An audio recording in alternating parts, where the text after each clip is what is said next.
ಕೇಳಿದ್ದು ಸುಳ್ಳಾಗಬಹುದು, ನೋಡಿದ್ದು ಸುಳ್ಳಾಗಬಹುದು. ನಿಧಾನಿಸಿ ಯೋಚಿಸಿದಾಗ ನಿಜ ತಿಳಿಯುವುದು ಎಂಬ ಕಾನ್ಸೆಪ್ಟ್ ಮೇಲೆ ತಯಾರಾದ ಚಿತ್ರ ಉಸಿರು. ಆರ್ಎಸ್ವಿ ಪ್ರೊಡಕ್ಷನ್ ಮೂಲಕ ಶ್ರೀಮತಿ ಲಕ್ಷ್ಮೀ ಹರೀಶ್ ನಿರ್ಮಿಸಿರುವ ಸಸ್ಪೆನ್ಸ್ ಥ್ರಿಲ್ಲರ್ ಕಥಾಹಂದರದ ಒಳಗೊಂಡ ಈ ಚಿತ್ರ ಇದೇ ತಿಂಗಳ 29ರಂದು ರಾಜ್ಯಾದ್ಯಂತ ಬಿಡುಗಡೆಯಾಗ್ತಾ ಇದೆ. ಉಸಿರು ಚಿತ್ರದ ಟ್ರೈಲರ್ ಅನ್ನ ಉದ್ಯಮಿಗಳಾದ ಸುಧೀರ್ ಆನಂದ್ ಹಾಗೂ ರಾಮ್ ಸಂತಾನಿ ಅವರು ಬಿಡುಗಡೆಗೊಳಿಸಿ ಚಿತ್ರತಂಡಕ್ಕೆ ಶುಭವನ್ನ ಹಾರೈಸಿದ್ದಾರೆ. ನಟ ತಿಲಕ್ ಶೇಖರ್, ಪ್ರಿಯಾ ಹೆಗಡೆ ಪ್ರಮುಖ ಪಾತ್ರಗಳಲ್ಲಿ ನಟಿಸಿರುವ ಈ ಚಿತ್ರಕ್ಕೆ ಪೇನಂ ಪ್ರಭಾಕರ್ ಚಿತ್ರಕಥೆ ಬರೆದು ಆಕ್ಷನ್ ಕಟ್ ಹೇಳಿದ್ದಾರೆ. ಆರ್ಎಸ್ ಗಣೇಶ್ ನಾರಾಯಣ್ ಅವರ ಸಂಗೀತ ಸಂಯೋಜನೆ ಈ ಚಿತ್ರಕ್ಕಿದ್ದು, ಭೈರವರಾಮ ಸಂಭಾಷಣೆ ಹಾಗೂ ಸಾಹಿತ್ಯ ರಚಿಸಿದ್ದಾರೆ. ಸಹ ನಿರ್ಮಾಪಕ ಹರೀಶ್ ಅವರು ಚಿಕ್ಕ ಪಾತ್ರವೊಂದರಲ್ಲಿ ಕಾಣಿಸಿಕೊಂಡಿದ್ದಾರೆ.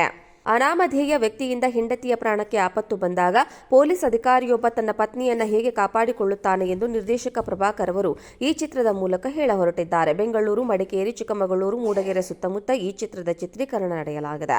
ಈ ಸಂದರ್ಭದಲ್ಲಿ ನಿರ್ಮಾಪಕಿ ಲಕ್ಷ್ಮೀ ಹರೀಶ್ ಮಾತನಾಡುತ್ತಾ, ನಮ್ಮನೆಯಲ್ಲಿ ಒಂದು ಕಾರ್ಯಕ್ರಮ ರೆಡಿಯಾಗ್ತಿದೆ, ಅದನ್ನ ಪ್ರೇಕ್ಷಕರಿಗೆ ತಲುಪಿಸೋದು ಮಾಧ್ಯಮದವರು. ನಿಮ್ಮನೆ ಹೆಣ್ಮಗಳು ಮೊದಲ ಬಾರಿಗೆ ಸಿನಿಮಾ ಮಾಡಿ ನಿಮ್ಮ ಮುಂದೆ ಬಂದಿದ್ದೇನೆ. ಇಲ್ಲಿ ನಾನೊಬ್ಬಳೇ ಅಲ್ಲ, ನನ್ನ ಜೊತೆ ತುಂಬಾ ಹೆಣ್ಣು ಮಕ್ಕಳಿದ್ದಾರೆ. ಈ ಸಿನಿಮಾ ಗೆದ್ರೆ ಅವರೆಲ್ಲ ಗೆಲ್ತಾರೆ. ನಮ್ಮ ಕಡೆಯಿಂದ 100ಕ್ಕೆ 100 ಎಫರ್ಟ್ ಹಾಕಿದ್ದೇವೆ. ಪ್ರಭಾಕರ್ ಅವರು ನಮಗೆ ಈ ಕತೆ ಹೇಳಿದಾಗ ಸ್ಟೋರಿ ಲೈನ್ ಇಷ್ಟವಾಯಿತು. ಈಗ ಪ್ರೇಕ್ಷಕರ ಮುಂದೆ ಬರುತ್ತಿದ್ದೇವೆ. ನಮ್ಮ ಚಿತ್ರಕ್ಕೆ PRO ನಾಗೇಂದ್ರ ಅವರ ಸಹಕಾರ ತುಂಬಾ ಇದೆ ಎಂದು ಹೇಳಿದ್ದಾರೆ. ಕೇಳಿದ್ದು ಸುಳ್ಳಾಗಬಹುದು, ನೋಡಿದ್ದು ಸುಳ್ಳಾಗಬಹುದು. ನಿಧಾನಿಸಿ ಯೋಚಿಸಿದಾಗ ನಿಜ ತಿಳಿಯುವುದು ಎಂಬ ಕಾನ್ಸೆಪ್ಟ್ ಮೇಲೆ ತಯಾರಾದ ಚಿತ್ರ ಉಸಿರು. ಆರ್ಎಸ್ವಿ ಪ್ರೊಡಕ್ಷನ್ ಮೂಲಕ ಶ್ರೀಮತಿ ಲಕ್ಷ್ಮೀ ಹರೀಶ್ ನಿರ್ಮಿಸಿರುವ ಸಸ್ಪೆನ್ಸ್ ಥ್ರಿಲ್ಲರ್ ಕಥಾಹಂದರದ ಒಳಗೊಂಡ ಈ ಚಿತ್ರ ಇದೇ ತಿಂಗಳ 29ರಂದು ರಾಜ್ಯಾದ್ಯಂತ ಬಿಡುಗಡೆಯಾಗ್ತಾ ಇದೆ. ಉಸಿರು ಚಿತ್ರದ ಟ್ರೈಲರ್ ಅನ್ನ ಉದ್ಯಮಿಗಳಾದ ಸುಧೀರ್ ಆನಂದ್ ಹಾಗೂ ರಾಮ್ ಸಂತಾನಿ ಅವರು ಬಿಡುಗಡೆಗೊಳಿಸಿ ಚಿತ್ರತಂಡಕ್ಕೆ ಶುಭವನ್ನ ಹಾರೈಸಿದ್ದಾರೆ. ನಟ ತಿಲಕ್ ಶೇಖರ್, ಪ್ರಿಯಾ ಹೆಗಡೆ ಪ್ರಮುಖ ಪಾತ್ರಗಳಲ್ಲಿ ನಟಿಸಿರುವ ಈ ಚಿತ್ರಕ್ಕೆ ಪೇನಂ ಪ್ರಭಾಕರ್ ಚಿತ್ರಕಥೆ ಬರೆದು ಆಕ್ಷನ್ ಕಟ್ ಹೇಳಿದ್ದಾರೆ. ಆರ್ಎಸ್ ಗಣೇಶ್ ನಾರಾಯಣ್ ಅವರ ಸಂಗೀತ ಸಂಯೋಜನೆ ಈ ಚಿತ್ರಕ್ಕಿದ್ದು, ಭೈರವರಾಮ ಸಂಭಾಷಣೆ ಹಾಗೂ ಸಾಹಿತ್ಯ ರಚಿಸಿದ್ದಾರೆ. ಸಹ ನಿರ್ಮಾಪಕ ಹರೀಶ್ ಅವರು ಚಿಕ್ಕ ಪಾತ್ರವೊಂದರಲ್ಲಿ ಕಾಣಿಸಿಕೊಂಡಿದ್ದಾರೆ. ಅನಾಮಧೇಯ ವ್ಯಕ್ತಿಯಿಂದ ಹೆಂಡತಿಯ ಪ್ರಾಣಕ್ಕೆ ಆಪತ್ತು ಬಂದಾಗ ಪೊಲೀಸ್ ಅಧಿಕಾರಿಯೊಬ್ಬ ತನ್ನ ಪತ್ನಿಯನ್ನ ಹೇಗೆ ಕಾಪಾಡಿಕೊಳ್ಳುತ್ತಾನೆ ಎಂದು ನಿರ್ದೇಶಕ ಪ್ರಭಾಕರ್ ಅವರು ಈ ಚಿತ್ರದ ಮೂಲಕ ಹೇಳ ಹೊರಟಿದ್ದಾರೆ. ಬೆಂಗಳೂರು, ಮಡಿಕೇರಿ, ಚಿಕ್ಕಮಗಳೂರು, ಮೂಡಗೆರೆ ಸುತ್ತಮುತ್ತ ಈ ಚಿತ್ರದ ಚಿತ್ರೀಕರಣ ನಡೆಯಲಾಗಿದೆ.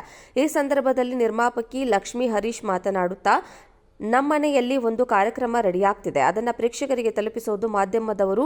ನಿಮ್ಮನೆ ಹೆಣ್ಮಗಳು ಮೊದಲ ಬಾರಿಗೆ ಸಿನಿಮಾ ಮಾಡಿ ನಿಮ್ಮ ಮುಂದೆ ಬಂದಿದ್ದೇನೆ. ಇಲ್ಲಿ ನಾನೊಬ್ಬಳೇ ಅಲ್ಲ, ನನ್ನ ಜೊತೆ ತುಂಬಾ ಹೆಣ್ಣು ಮಕ್ಕಳಿದ್ದಾರೆ. ಈ ಸಿನಿಮಾ ಗೆದ್ರೆ ಅವರೆಲ್ಲ ಗೆಲ್ತಾರೆ. ನಮ್ಮ ಕಡೆಯಿಂದ 100ಕ್ಕೆ 100 ಎಫರ್ಟ್ ಹಾಕಿದ್ದೇವೆ. ಪ್ರಭಾಕರ್ ಅವರು ನಮಗೆ ಈ ಕತೆ ಹೇಳಿದಾಗ ಸ್ಟೋರಿ ಲೈನ್ ಇಷ್ಟವಾಯಿತು. ಈಗ ಪ್ರೇಕ್ಷಕರ ಮುಂದೆ ಬರುತ್ತಿದ್ದೇವೆ. ನಮ್ಮ ಚಿತ್ರಕ್ಕೆ PRO ನಾಗೇಂದ್ರ ಅವರ ಸಹಕಾರ ತುಂಬಾ ಇದೆ ಎಂದು ಹೇಳಿದ್ದಾರೆ.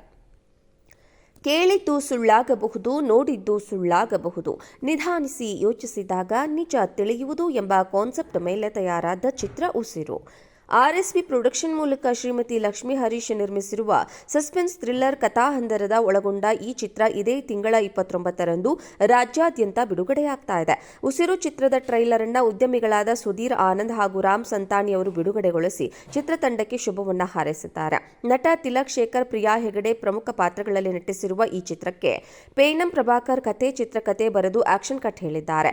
ಆರ್ಎಸ್ ಗಣೇಶ್ ನಾರಾಯಣ್ ಅವರ ಸಂಗೀತ ಸಂಯೋಜನೆ ಈ ಚಿತ್ರಕ್ಕಿದ್ದು, ಭೈರವರಾಮ ಸಂಭಾಷಣೆ ಹಾಗೂ ಸಾಹಿತ್ಯ ರಚಿಸಿದ್ದಾರೆ. ಸಹ ನಿರ್ಮಾಪಕ ಹರೀಶ್ ಅವರು ಚಿಕ್ಕ ಪಾತ್ರವೊಂದರಲ್ಲಿ ಕಾಣಿಸಿಕೊಂಡಿದ್ದಾರೆ. ಅನಾಮಧೇಯ ವ್ಯಕ್ತಿಯಿಂದ ಹೆಂಡತಿಯ ಪ್ರಾಣಕ್ಕೆ ಆಪತ್ತು ಬಂದಾಗ ಪೊಲೀಸ್ ಅಧಿಕಾರಿಯೊಬ್ಬ ತನ್ನ ಪತ್ನಿಯನ್ನ ಹೇಗೆ ಕಾಪಾಡಿಕೊಳ್ಳುತ್ತಾನೆ ಎಂದು ನಿರ್ದೇಶಕ ಪ್ರಭಾಕರ್ ಅವರು ಈ ಚಿತ್ರದ ಮೂಲಕ ಹೇಳ ಹೊರಟಿದ್ದಾರೆ. ಬೆಂಗಳೂರು, ಮಡಿಕೇರಿ, ಚಿಕ್ಕಮಗಳೂರು, ಮೂಡಗೆರೆ ಸುತ್ತಮುತ್ತ ಈ ಚಿತ್ರದ ಚಿತ್ರೀಕರಣ ನಡೆಯಲಾಗಿದೆ. ಈ ಸಂದರ್ಭದಲ್ಲಿ ನಿರ್ಮಾಪಕಿ ಲಕ್ಷ್ಮೀ ಹರೀಶ್ ಮಾತನಾಡುತ್ತಾ, ನಮ್ಮನೆಯಲ್ಲಿ ಒಂದು ಕಾರ್ಯಕ್ರಮ ರೆಡಿಯಾಗ್ತಿದೆ, ಅದನ್ನ ಪ್ರೇಕ್ಷಕರಿಗೆ ತಲುಪಿಸೋದು ಮಾಧ್ಯಮದವರು. ನಿಮ್ಮನೆ ಹೆಣ್ಮಗಳು ಮೊದಲ ಬಾರಿಗೆ ಸಿನಿಮಾ ಮಾಡಿ ನಿಮ್ಮ ಮುಂದೆ ಬಂದಿದ್ದೇನೆ. ಇಲ್ಲಿ ನಾನೊಬ್ಬಳೇ ಅಲ್ಲ, ನನ್ನ ಜೊತೆ ತುಂಬಾ ಹೆಣ್ಣು ಮಕ್ಕಳಿದ್ದಾರೆ. ಈ ಸಿನಿಮಾ ಗೆದ್ರೆ ಅವರೆಲ್ಲ ಗೆಲ್ತಾರೆ. ನಮ್ಮ ಕಡೆಯಿಂದ 100ಕ್ಕೆ 100 ಎಫರ್ಟ್ ಹಾಕಿದ್ದೇವೆ. ಪ್ರಭಾಕರ್ ಅವರು ನಮಗೆ ಈ ಕತೆ ಹೇಳಿದಾಗ ಸ್ಟೋರಿ ಲೈನ್ ಇಷ್ಟವಾಯಿತು. ಈಗ ಪ್ರೇಕ್ಷಕರ ಮುಂದೆ ಬರುತ್ತಿದ್ದೇವೆ. ನಮ್ಮ ಚಿತ್ರಕ್ಕೆ PRO ನಾಗೇಂದ್ರ ಅವರ ಸಹಕಾರ ತುಂಬಾ ಇದೆ ಎಂದು ಹೇಳಿದ್ದಾರೆ.